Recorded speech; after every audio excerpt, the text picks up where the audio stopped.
30,000 मुस्लिम बांधवांच्या सामूहिक दुआने पाथरी येथील तबलिगी इज्तिमाची सांगता।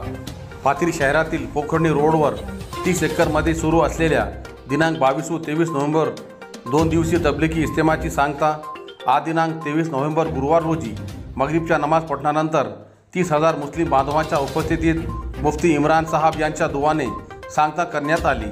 2 दिवसीय इज्तिमात मुस्लिम समाजातील धर्मगुरूंनी पवित्र कुराण व प्रेषित पैगंबर यांनी आचरणात आणलेल्या गोष्टीबाबत उपदेश करण्यात आला। इज्तिमात येणाऱ्यांसाठी भव्य मंडप टाकण्यात आले असून वजूखाने, बिछायत, तात्पुरते रस्ते, वाहनतळ, वीज व्यवस्था, पिण्यासाठी स्वच्छ पाणी, जेवणघर, रुग्णवाहिका, अग्निशमन दलाची गाडीसह इतर सोयी सुविधा उपलब्ध करण्यात आली होती। 2 दिवसीय तबलिगी इज्तिमासाठी पाथरी तालुक्यातील व शहरी ग्रामीण भागातील मुस्लिम समाज बांधव मोठ्या संख्येने सहभागी झाले होते।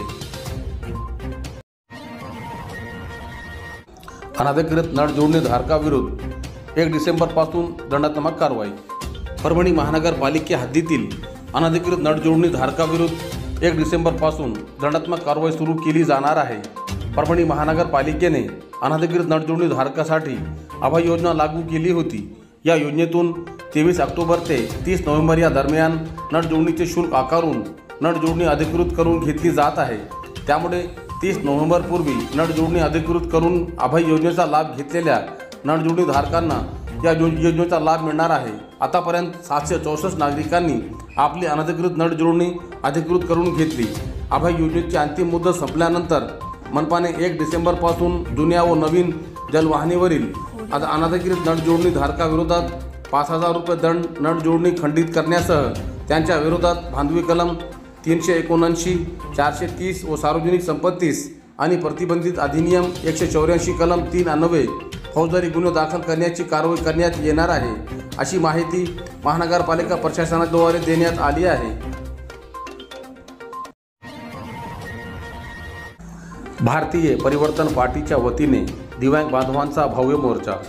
विविध मागण्यासाठी भारतीय परिवर्तन पार्टीच्या वतीने दिव्यांगांचा मोर्चा आयोजित करण्यात आला होता। दिलेल्या निवेदनात नमूद करण्यात आले आहे की 100% दिव्यांग व्यक्तींना महाडा कॉलनीत 5% घरे द्यावीत, बँक खात्यात 2,000 रुपये जमा ठेवण्याची अटीऐवजी 100 रुपयांची अट लागू करावी, निराधारांच्या पैशावर GST लागू करू नये, दिव्यांगांची 2017 पासूनची ग्रामपंचायतीच्या 5% निधी वितरित करावा, 100% अनुदानावर सोलार घरी बसवण्यासाठी योजना घरी आणावी, यासह अन्य मागण्या करण्यात आल्या आहेत।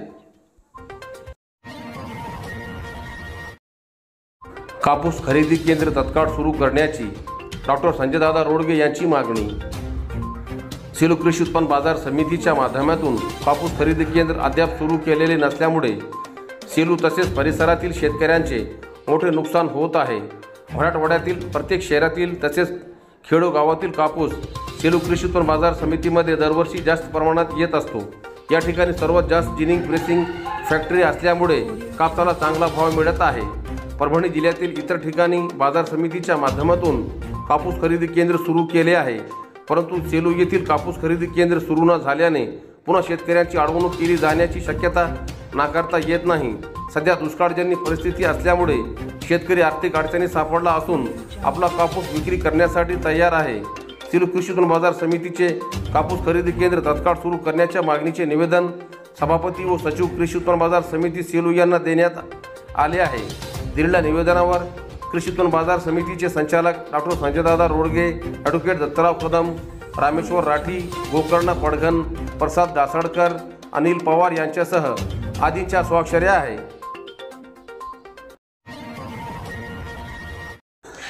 जिंतूर तालुक्यातील अवैध वाळू उपसा विरोधात आमरण उपोषणाला सुरुवात।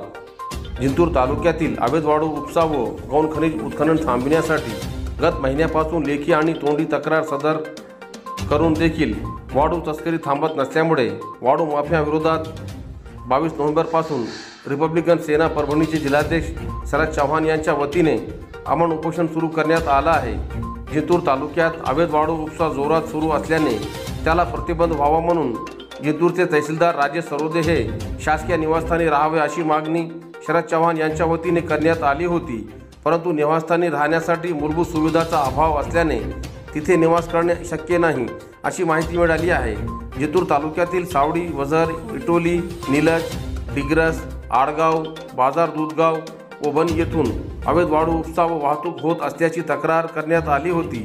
त्यावर जिंतूरचे तहसीलदार यांनी पथक नेमून जिंतूर शहरालगत असणाऱ्या ज्ञानोपासक महाविद्यालय परिसर व महामार्ग औंढा रोड आणि चाठाणा फाटा येथे चेकपोस्ट उभारण्यात यावे अशी मागणी करण्यात आली आहे।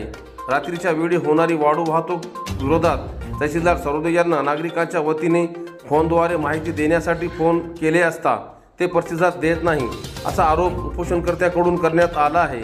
शासकीय भावाप्रमाणे वाळू ठेका लिलाव करून विकणे वाळू ठेकेदारांना परवडत नसल्याने गेल्या काही वर्षापासून महसूल विभागाकडून वाळू धक्का बंद आहे। पर्यायी वाळू माफियाकडून रात्रीच्या वेळी छोट्या पद्धतीने अवैध वाळू उपसा व छोटी वाहतूक करून मागणीप्रमाणे वाळू पुरविल्या जात आहे।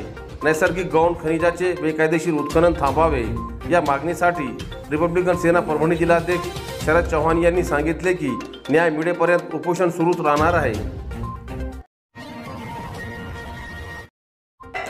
शिक्षण अधिकारी कार्यालयातच बाळाला धोका देऊन झोपवले। प्रलंबित वेतनाच्या मागणीसाठी परभणी येथील जिल्हा परिषदेच्या शिक्षणाधिकारी कार्यालयात आंदोलनात सहभागी महिला शिक्षकेचे बाळ रडत असल्याने सदर महिलेने शिक्षणाधिकारी कार्यालयातच झोका बांधून त्यात बाळाला झोपविले।